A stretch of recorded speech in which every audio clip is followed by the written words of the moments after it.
Hi everyone, welcome back to the Finance Stroller Stroll where we demystify financial jargon. Today we have a special guest. It's Pascal Hügli. He is the author of the book Ignore at Your Own Risk and an absolute Bitcoin specialist.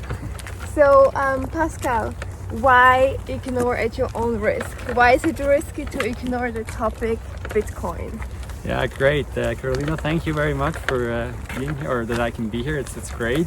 When you ask about Bitcoin and why it's risky not to take a look at Bitcoin, that might be a little weird because many people would think, okay, Bitcoin is risk, so I don't want to take a look at it. So usually I would say it is true, it is kind of risky. And the title, I kind of chose it because of this picture that I had, when you have a construction site, this is something where something new is built and you always have these signs, where it says entering at your own risk.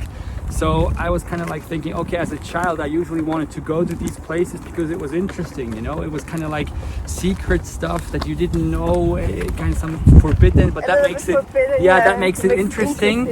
And there's new stuff being built, so you want to explore and discover, and I think the same is true with Bitcoin for me. When I entered the world, I saw there's an innovative new world that is being built there, with many possibilities, but also with risks, So I thought, okay, that's actually a good picture to tell you, okay, let's take a look at this, and maybe potentially you as somebody who is not really interested in that kind of stuff, there's still possibilities because, and that's a really interesting thing, Bitcoin and blockchain, it's really empowering in the sense that like individuals can use that stuff, because that's everything that is blockchain is about, and then Bitcoin, this intermediating and giving the power back to people, like in finance and in just handling assets and stuff. So what does that exactly mean? Why does it give the power back to people? I mean, this is something that we hear often. But essentially, what does that mean? How does it give back the power to people? Yes, exactly. Well, it's a good point. It's the technology, I would say, in the end, the way the whole thing is built. You have to imagine that these like Bitcoin and Ethereum and all these other crypto assets and cryptocurrencies that are out there, they are technologies and they are built in a way that they disintermediate like institutions. So the technology itself can run itself, if you will, so you don't need any big institutions and like actors to uphold the network, and also the asset within the network, because everything runs by itself and it runs within the code and the mathematics and the cryptography that it is designed by, So this is kind of scary in the beginning because you're like, okay, then I'm trusting a code, I'm putting my trust into mathematics. But once maybe you understand that this could be potentially the future and you are fine with this, then it actually makes sense to say, okay, that's kind of cool. Yeah. That I'm being empowered by technology and I don't have to put my trust into like traditional institutions where you always trust centralized parties, because that's a very interesting point as well, because this technology is built in a way that it's decentralized, Yes. Very decentralized, with many different nodes all around the world. And this way you can really avoid a central party and a single point of attack, And that's also in opposite to in contrast to today's system, where you still have like banks and big institutions, and they are the ones that keep track of your money and everything. And with Bitcoin and blockchain, again, when you are on the blockchain layer, it is the blockchain that takes care of it. It's mathematics and cryptography in the end who does that. So basically no one can influence what happens with Bitcoin. So for instance, if someone like in Switzerland, the National Bank, they do some sort of interventions into the Swiss franc in order to not let it be too strong. Can someone do that with Bitcoin, for instance, and say like, hey, we have to control a little bit the exchange rate between Bitcoin or US dollar, for example? Can someone do that?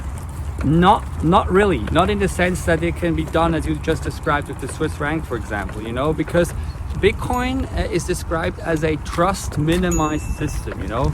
So it's not a system where you don't have to trust anyone, you know, it's not trustless. You hear oftentimes the term trustless, you know, but Bitcoin is not trusted. You have to trust the code, you have to trust the protocol, the programming code, because in the end it's just information that somebody programmed, you know. But this code is so decentralized and distributed among so many nodes and participants in the network that nobody has the single power to control it, you know. Because if somebody were to control it and were to like change, for example, the monetary policy within the network, you know, and wanted to create Bitcoin out of nothing or something, all other participants would see this, you know, and would then raise their hand immediately and say, hey, you cannot do this.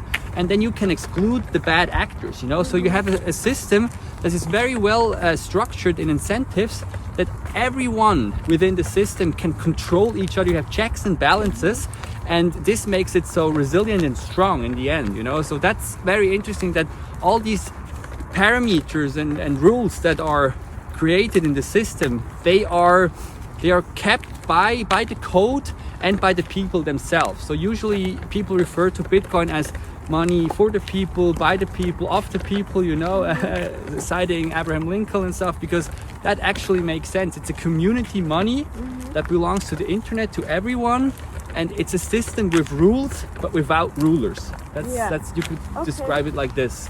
And if I want to open a bank account for Bitcoin, how do I do that? Do I go to UBS and say, hey, can you open me a bank account? I would like to buy some Bitcoin. Yeah, yes, exactly. There we have to differentiate again between two things, you know. You can interact with the blockchain, with the technology directly.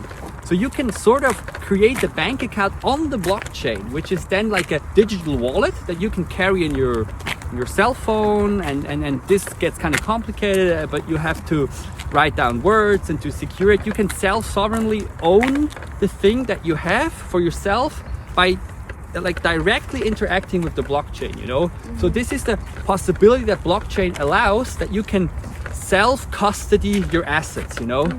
But many people maybe don't like this and they don't want this, so you can still go to a bank or to an intermediary again, you know, and that's a person again who intermediates between you and the blockchain, and you can open up an account there, and they buy the Bitcoin on behalf of you, and they keep it for you, they store it for you. Then you could argue you're somehow back in the old system again, because you're trusting an intermediary again that intermediates between you and the blockchain.